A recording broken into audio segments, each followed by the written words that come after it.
The Fed's best model suggests they need to go to 4.5% to 5%. So sometime maybe by March we'll hit peak interest rates.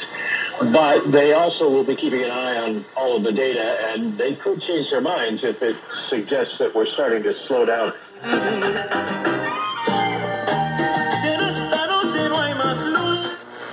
makes the turn again. We are now staring down two guys led by Darvish, who in the second half has been as good as anybody. Blake Snell in the second half of the year has been as good as anybody. Darvish really the last month. You are looking at an offense that has done next to nothing. Power on. The Bluetooth device is connected successfully.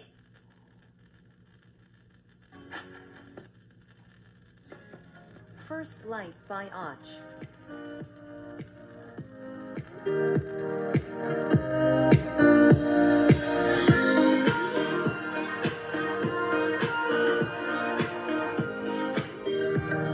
Summer Vibes by Mike Lead.